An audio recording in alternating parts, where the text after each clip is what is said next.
On your Friday episode of Locked On Raptors, it is playoffs eve, and though we've previewed all angles of the series so far this week, there's still lots of questions left unanswered, and so we opened up the mailbag. We're going to empty the clip on all your questions regarding just the general state of feeling going into the series for Raptors fans. We're going to talk about Pascal Siakam and what kind of series it might take for him to join the elite tier of the NBA, at least in the eye of public opinion. Plus, we are also going to dig into questions about the rotation. How are things going to shake out? Could Scottie Barnes be at risk of being exposed as a rookie, or is he beyond that already? All of that and so much more on your mailbag playoff edition of Locked On Raptors. Thanks so much for being here. You are Locked On Raptors, your daily Toronto Raptors podcast, part of the Locked On Podcast Network. Your team every day.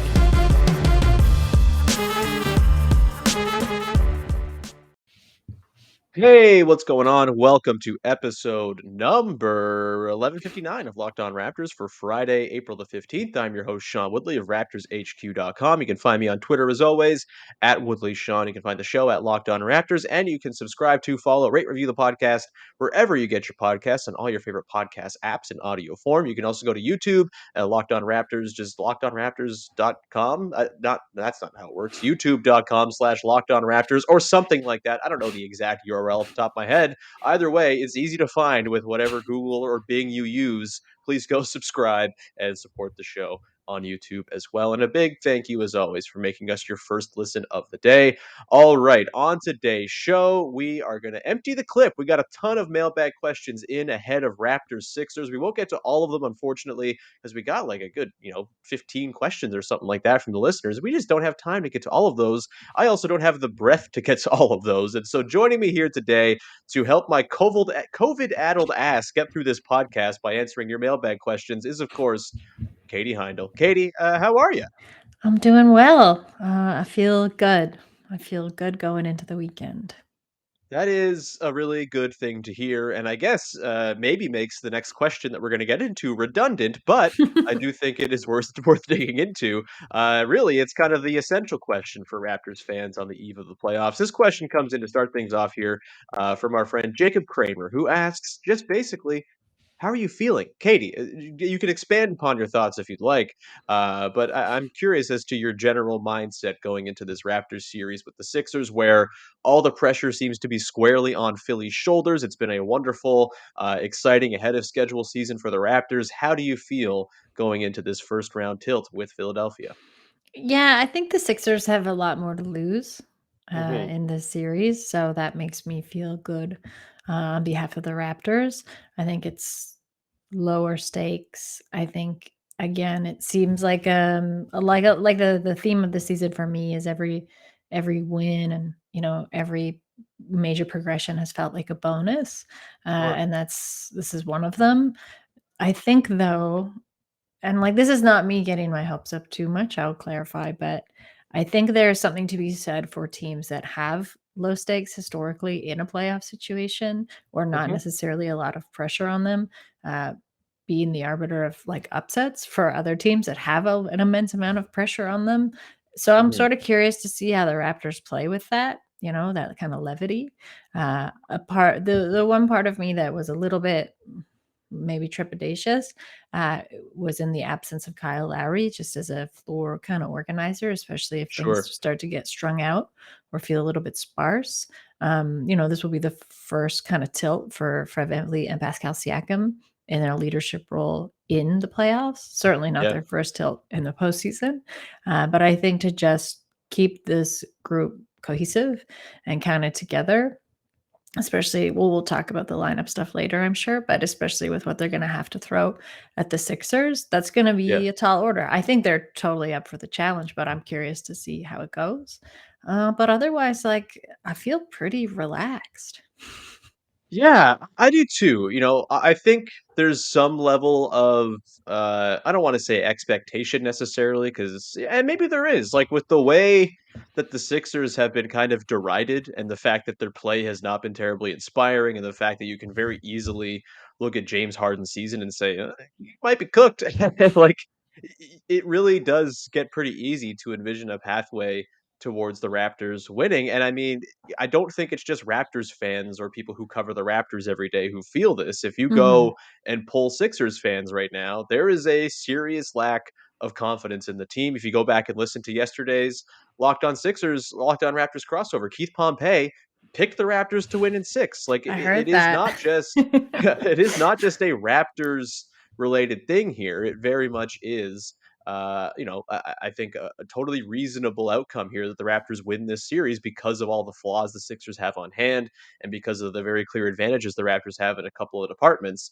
I still think Sixers and seven because Joel Embiid's a freak and he's amazing, and I feel like slowing him down over the course of 7 games is going to be very difficult for this Raptors team, as it would be for anybody. The Raptors might have a better shot of most than to do it, but it's not an easy order to fill.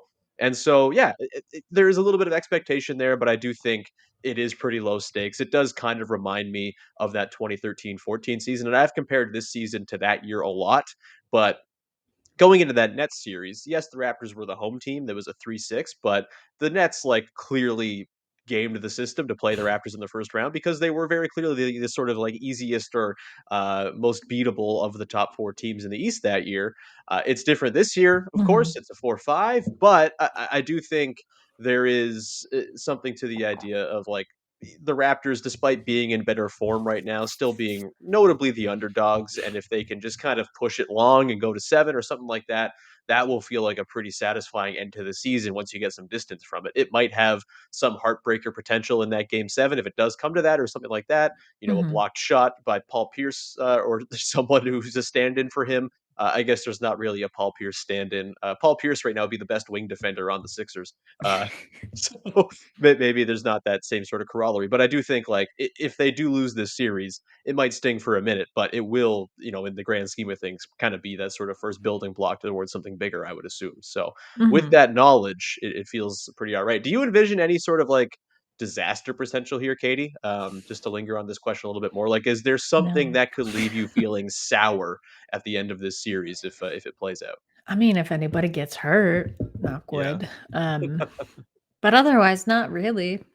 I guess let me reframe it. It's like sour on the concept of Vision 6'9" and the way the team is being built. Like this matchup against Embiid kind of challenges it more than most real matchups would. I think Mhm. just because of what Embiid represents and the sort of singular talent that he is at the size he is. Like it is very clearly like if the Raptors were further down in their development track, they might have gone out and gotten a guy who can be their sort of Embiid fix, much like they got Gasol back in the day. Is there a world in which you kind of feel like this Raptors team building vision is actually maybe kind of doomed based on what happens in this series? No, there's no No? world. I mean, that's what if you're trying to do something new, you need to get tested, and sometimes you need to get worked, right? Like, Yeah, sometimes yeah. you need to actually have the worst case scenario play out because you either then are like, "All right, we're gonna stick to this because this is still what we believe in," and tweak it. Mhm. To go unchallenged doesn't mean that what you're trying for is good and working. It just means that maybe you've gone unchallenged thus far, right? So, I Yeah, think, that said, I do feel like the Raptors are pretty equipped, as equipped as they can be at this moment, to face the yeah, Sixers. And I don't think, even if it's like if we're talking like a sweep, a Sixers sweep, I would equate that to more than just the grander vision for the team maybe being a little bit off, and I yeah. wouldn't see I couldn't even see the front office then rushing out in the summer to fix that and to like, all right, well, we need a traditional big after all because they've Right. gone too far in this direction. So no,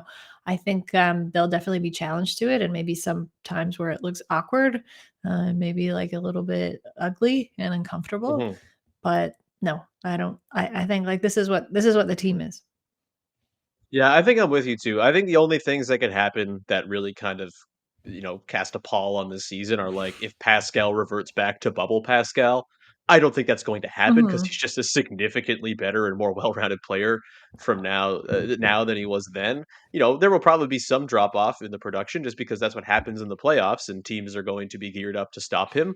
And, that's just the way it goes. But I don't think we're going to see a complete reversion back to that past version, and he's a guy who's been successful in the playoffs before, and I think that bubble is probably going to stand as the outlier for his career more than anything else. Yeah, I feel pretty all right about where things are headed, and I don't think a 4-0 series loss or anything like that, sends the Raptors back into the drawing board and figuring things out. It's more just like, okay, well, maybe Precious Achiuwa gets better next season, and Mhm. and they continue to build forward, and guys improve, and Scottie Barnes is still there, and you shouldn't forget that. Uh, let me just state it now. Scottie Barnes being on this team made it a successful season from like week 1 of the year, and that hasn't Yes. changed anything. Like having this Scotty who is like way ahead of schedule, looks like he's got star potential down the line. Like everything is gravy on top of that. Of course, you always want more gravy. You're never going to be upset by having more gravy on your food, but I mean, maybe you will, but I certainly will not. I love gravy; it's delicious, and I'll be happy if there's more of it. But if not, then yeah, the idea that this season could become a failure by a playoff loss, I don't think that is in the cards at all, which makes, to answer the original question from Jacob Kramer, how you feeling? I feel pretty good. Mhm. We're going to continue on here, and we're going to dig into a few more mailbag questions from the lovely listeners. But first, want to tell you about our friends over at BetOnline. It's your number one source for all the sports betting stats and info that you might need. Find all of the latest sports developments, league reviews, podcasts, news this season, including this year's basketball playoffs, all teed up for you, and the start of the Major League Baseball season's up and going as well. BetOnline is your continued source for all your sports wagering information, from live betting to playoffs, esports, and more. You get Vegas casino games on there too as well. Head to the website today, use your mobile device, and learn more about the trends in the action. Maybe you feel like you want to do like a little parlay or something like that. You can do a Raptors win on Saturday and Vladimir Guerrero Jr. anytime home run or something like that. You're probably going to be in a pretty good shape if that's what you're going with. It's not a Raptors home game in game one, so perhaps they flipped the script for past playoffs and losses early on in series. Either way, go to Bet Online and check them out. They are where the game starts. And we continue on here with your first listen of the day with Katie Heindl from Basketball Feelings, Dime, I'm like the whole internet. It's ridiculous, Katie. You're just taking over the damn world.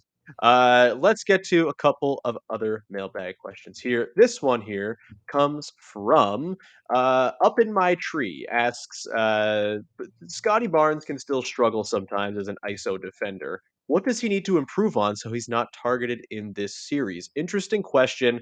I agree. He is someone who I think is better as like an off-ball rover, sort of Mhm. clean up messes, cause messes for the other team away from the ball type defender. And we'll get to how I think he's going to be deployed in this series in a sec here. But is there anything he can do, do you think, to sort of become a better on ball guy within series? It feels like a bit of a tall ask for him to change and sort of address his biggest flaw on Mhm. defense in one series. But hey, maybe going up against this old version of James Harden is like the medicine that his on ball defense needs. It's gonna be I think they're gonna try and make things difficult for Scottie Barnes anyway, because, like, when you look at kinda where the chink in the armor for the team is, like, notably, you try and put pressure on the rookie, right? And Yep. especially rookie like Scottie Barnes, who has such a massive role with the team, and will be in any kind of starting lineup iteration I can think of. So, I mean, I agree with you. I think Scottie Barnes is best suited on the floor when he's kind of free to roam around, hunt for mismatches and things like that. Um, so it will be an interesting challenge for him. I don't think there's anything he could do in the like interim to address that. What I am curious to see is the way that Scotty Barnes adapts kind of game to game. He's been very Sure. relatively quick, I think, for a first year player in doing that this season. He's had a couple Totally. times where he's lagged, but you haven't really seen him come back and make the same mistakes. Maybe he'll do it like 1 game, 2 max, but then you Mhm. haven't really seen him do it after that. The playoffs, things are much the runway is much shortened, right? So it's like you can't actually afford to make the same mistakes in like Right. the next game after you've made those mistakes. So I'm sort of curious to see how he adapts, and just like either compartmentalizes that pressure or figures out a way to work with it. But I think like what can you do? Like the Sixers they're gonna have his number. Like they're gonna be out Yeah. to get him, right? That's Yeah. like and I think like Doc will be coaching that way too. Um, so I don't know what Scotty can do, but I do feel that he's also very equipped. He's a super cool-headed player. He's extremely strong, very athletic. It's not like he's gonna get pushed around that much on the floor. So I think he's in a good position, but I think this is also one of those things where he's gotta he's gotta struggle a bit. Yeah. right? Like to come to Yeah. you want him to struggle a bit. That's like why you want him to get playoff reps in the first place. Yeah, that's what the whole point of making the playoffs was to, throw him to Mhm. the fire and see, "Hey, how do you I adapt to mean, all not this?" the full And fire, but like, y yeah, like, yeah, you want him I mean, you wanna see what this guy, he's good supposed to be like your future star, Yeah. of the franchise. You wanna see what he looks like under pressure, right? And Yeah. how he takes that. For sure. I think for me, the thing that worries me is if he's ever on Tyrese Maxey. I think that's sort of been Mhm. his biggest weakness this season defensively is really quick, slippery guards. And I think they have to really try to gear their defense to the point where he's not on Maxey. The problem is he's probably going to start the series on Embiid, right? Like I Yeah. don't know if you can risk Pascal picking up fouls by guarding Embiid early on in the series. And so, like, if they're going to start small, which I think there's a very real chance we see a change in the starting five over the course of this series, and I would not be shocked at all if we see Precious Achiuwa replace Gary Trent Jr. at some point, and then Precious becomes that main guy for Embiid. It could happen in Game One. Nick Nurse is wild; he could do that for sure. But I think if they start small, Scotty's going to have the sort of original Embiid assignment. He's not going to be alone on an island by any means because there's going to be help Mhm. coming from all over the place, and that's going to be the whole, I think, crux of the Raptors' defense against Embiid is not just one guy, but two or three. The problem there is if like you're running pick and roll with Maxi and Embiid and they're trying to get those switches, that could be, I think, a pretty sore spot for Scotty. I think for me, the way I try to orient things is like Scotty on Tobias Harris feels to me like the move. Maybe on Thibault when he plays, just because he's not a terribly troublesome threat, I would Mhm. say. And that kind of frees Scotty up to do his whole fly around thing, especially if Harris is going to be reticent to take catch and shoot threes, which is what he's going to have to do in this series, but he's not been terribly thrilled about doing all season long. Like that feels like that opens up Scotty to go do his off ball marauding stuff quite a bit, and they're not going to use Tobias Harris in a ton of actions to put him in pick and roll and maybe have him switch on a smaller guy or whatever it might be. Um, you know, that obviously creates the question of where does Fred VanVleet play? Who does he line up against? If Thibault's playing, I don't hate the idea of him on Thibault either, just because he can help off of him very liberally and come down and help with Embiid. I could also see him getting the James Harden assignment. I could see them hiding him, there, kind of sticking him on Harden, and then maybe sticking Gary Trent Jr. on Tobias Harris as well as kind of like just hiding him over there. It's a really interesting one with lots of sort of intricate matchups that you can sort of pinpoint and sort of pros and cons of all of them. I would say above all, though, I mentioned the issues with Scotty staying in front of Tyrese Maxey that I'm concerned Mhm. about. I think the way you try to solve that is just have OG be your Maxey guy from day one. It's a lot because he hasn't played a lot lately, but he has been their best guy for those slippery guards all season long. Better than Fred, better than Scotty, better than Pascal, better than Trent. I think that's probably the move here is you stick OG onto Maxi, and then hopefully you kind of keep Scotty away from potentially being switched on to him by having a sort of off ball with Harris. It's a really interesting dynamic. I don't really know who's going to get the sort of first assignment, quote unquote, on Embiid. Again, I would guess it's Scotty, but I could see them changing that up to avoid those positions where Scotty's kind of compromised because he's been switched out onto somebody on the perimeter. So Yeah, great and, like, question. We will nothing see. is Yeah. gonna be static.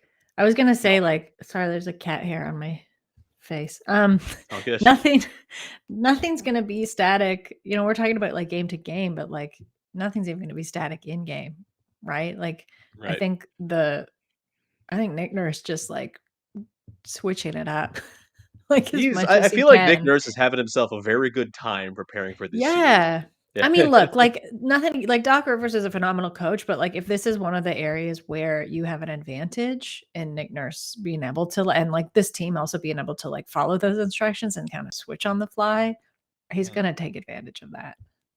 Yeah, I will quibble with the Doc Rivers is a phenomenal coach. He might have been in the past. He has been Well, that's what I on mean. a Like state of affairs he's lately. a historically great Yeah, coach. yeah. Historically great coach at losing 3-1 leads as well. Uh,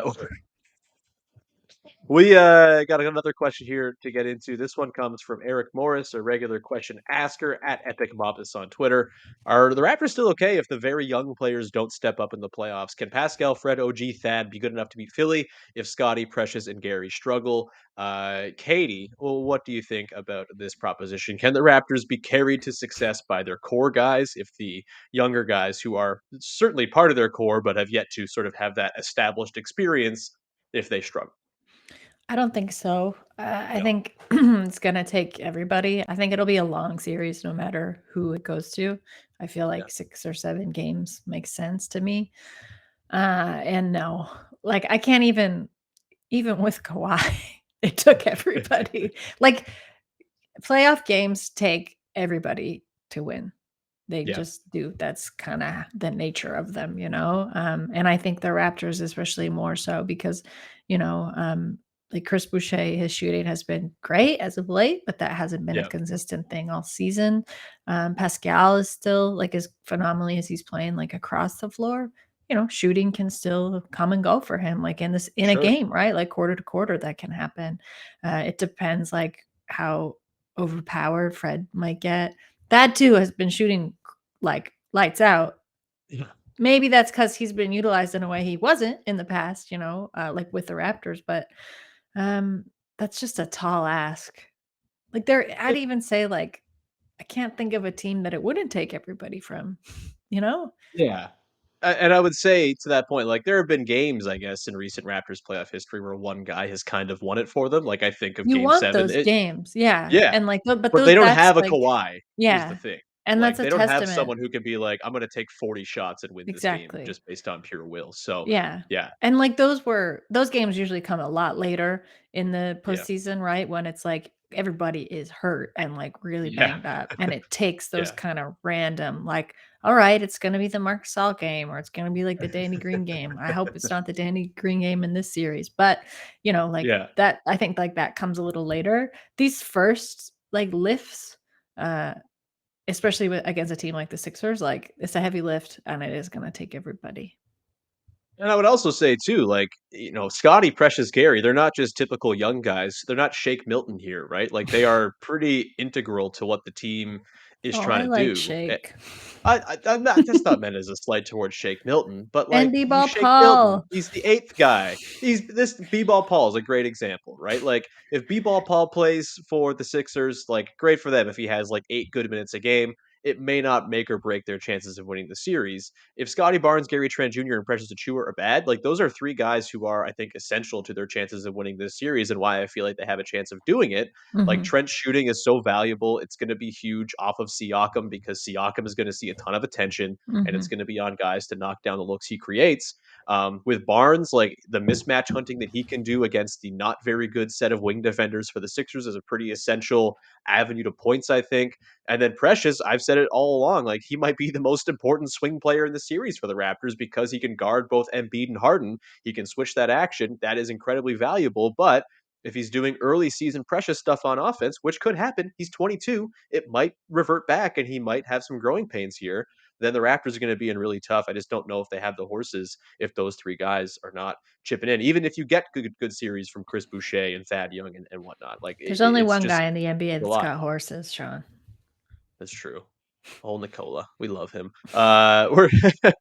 We are going to continue on and plow through a few rapid fire questions to close out the show here. But first, want to tell you about our friends over at Built Bar. Go and check out Built Bar. They are the best tasting protein bars in the world, and they have tons of wonderful flavors for you to try out. They've got nutty flavors with almond or peanuts or whatever it might be. Peanut butter brownie is a really good one. If you are nut free or you have an allergy, then you can always check out their nut free flavors, all completely safe. If you are someone with an allergy, they also have the built puffs. They're little marshmallow puffs. They're delicious. They come in banana cream pie, cinnamon churro, coconut marshmallow. You can check those out as well. They might just be your brand new favorite. All bars are covered in 100% real chocolate. Yes, that includes the puff. 100% real chocolate, and they are low calorie, high protein. You can replace your candy bars with these and not miss a beat when it comes to your snacking or indulgence. They are that good and they taste better while also being better for you. Like, really, you can't go wrong with a Built Bar. car, and they make it taste great every time. I don't know how they do it, but they figure out how to make it taste great first, and then they make it healthy. They reverse engineer it. They go from where they want to be and work backwards from there, and they make it work every single time. Go to built.com, use the promo code LOCKED15 for 15% off at built.com. Use the promo code LOCKED15, LOCKED15 for 15% off at built.com.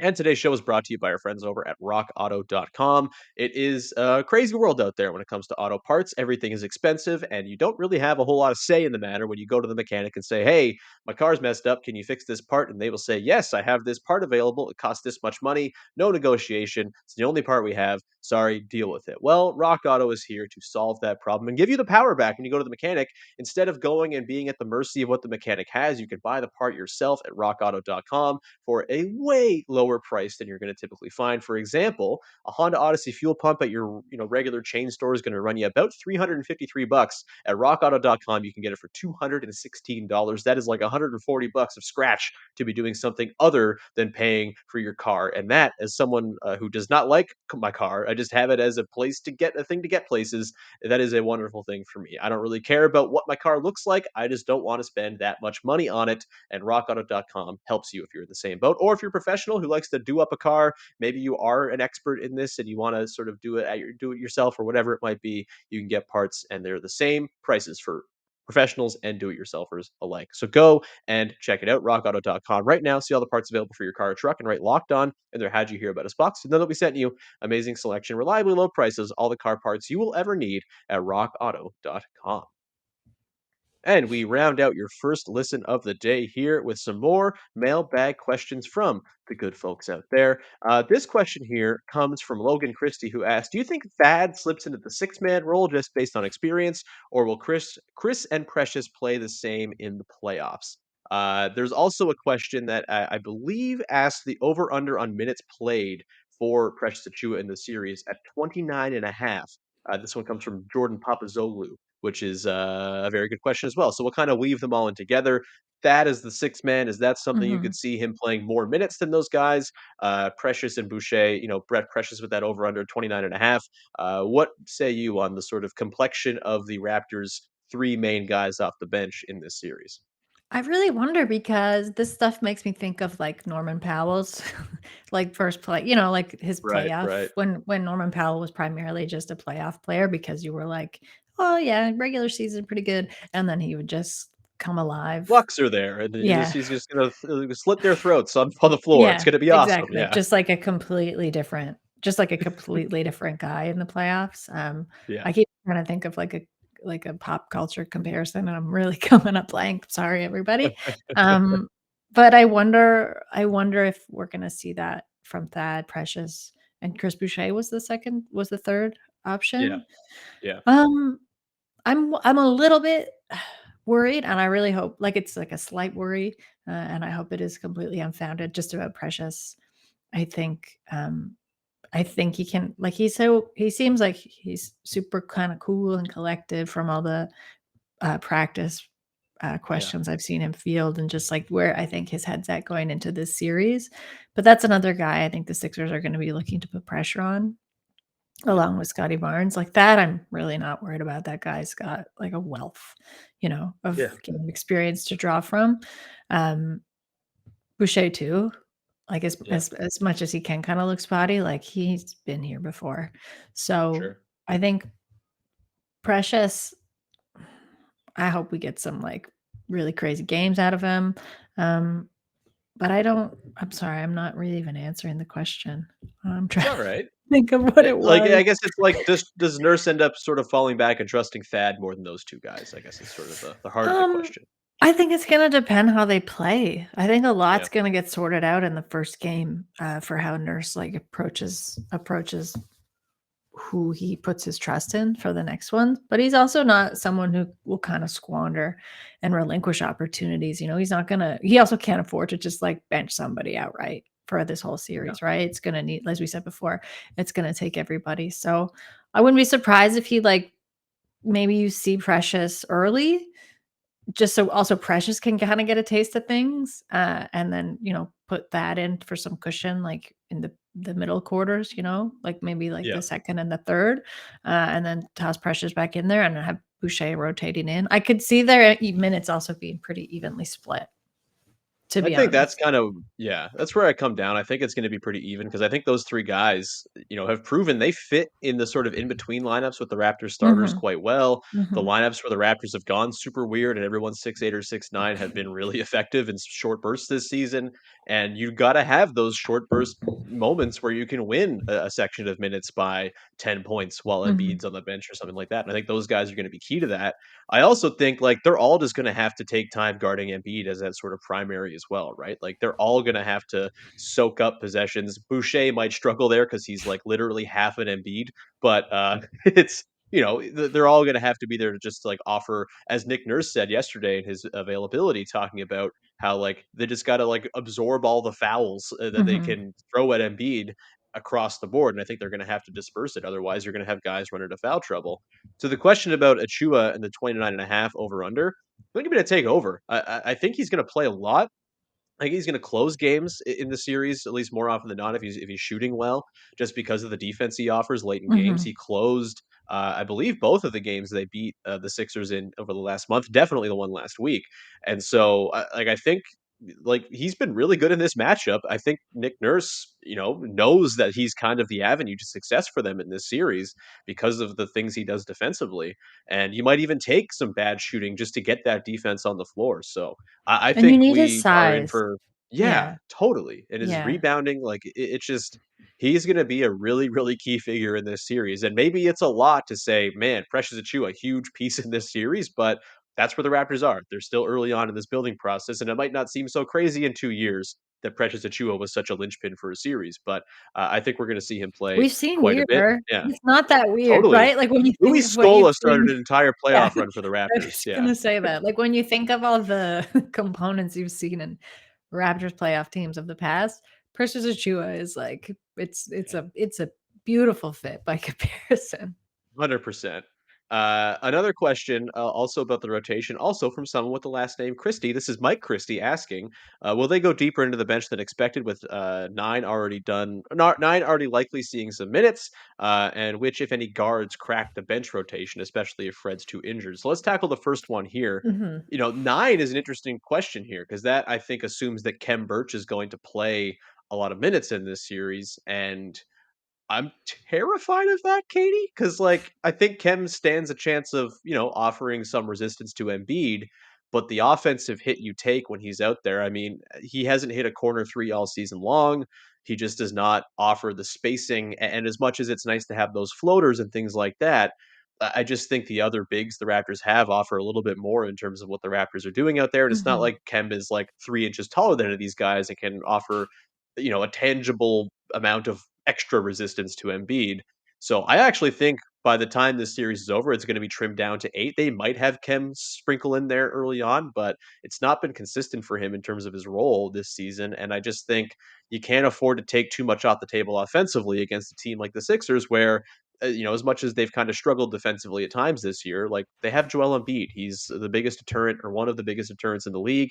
It makes your offense always under pressure and under duress, and having Kem Birch in there, I feel like maybe you're kind of asking for some trouble. But I guess that's the question. Do you think it's 8 or 9? And if there's someone from the deep part of the bench who's a guard, who do you think might sprinkle in if someone struggles, if Fred struggles, for example?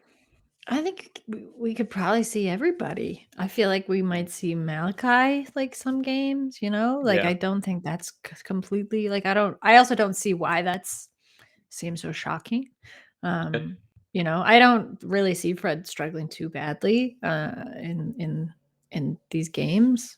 I say that now, but, I think it might take everybody. I wanna see some deep bench action.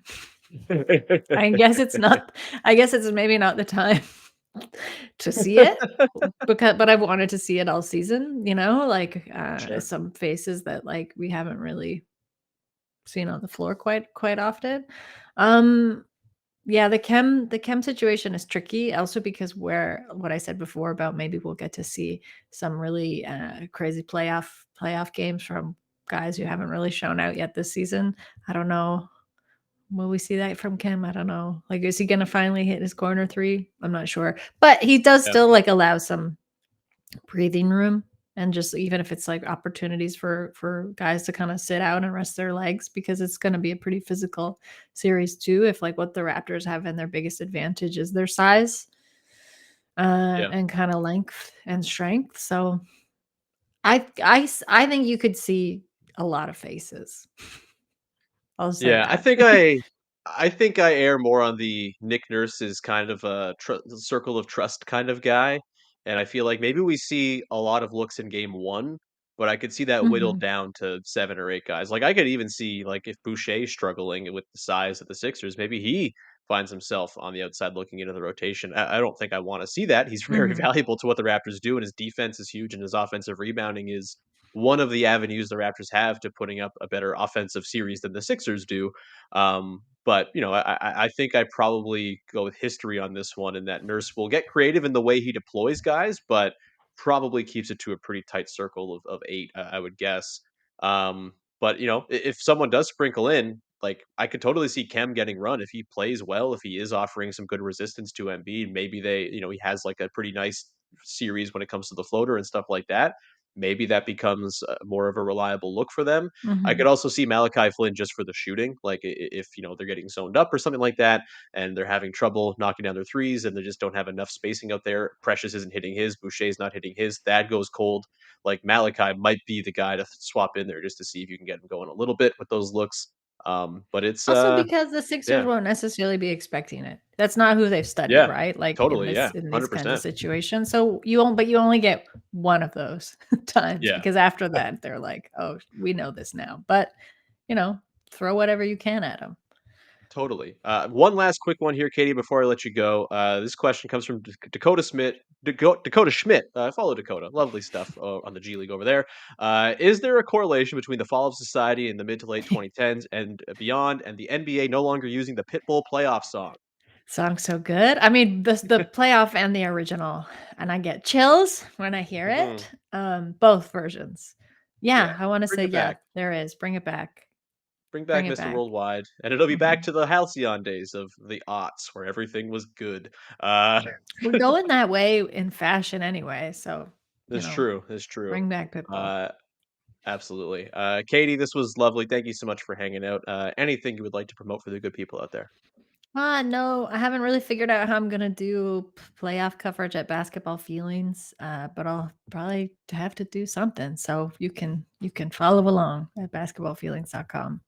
Highly recommend as a paid subscriber. It's wonderful. Go do it. You can find me on Twitter at Woodley Sean. You can subscribe to, rate, review the podcast wherever you get your podcasts. It's very much appreciated. Go to YouTube, hit subscribe over there as well. Playoffs are tomorrow, baby. We're probably going to have an episode on either early Monday morning, like recorded and posted at like midnight on Monday morning, or on Sunday, depending on just scheduling and stuff like that. But there will be a podcast breaking down game 1 before game 2 on Monday night, and that will be awesome. I'll be at the games in Toronto next week. We'll probably do video recordings from in person. Keith Pompey will be hanging around from Locked On Sixers. We might have him hop on too. So it is going to be great. Really excited. Love playoff coverage on the podcast. We will have it all for you over the course of the next couple weeks and hopefully beyond. But until then, thank you so much for tuning in and making us your first listen of the day. Go make your second listen of the day Locked On NBA and get the lowdown on the play-in games that are going on tonight. And with that, we will talk to you again on Sunday or Monday with another episode of Locked On Raptors. Enjoy game 1, everybody. Bye bye.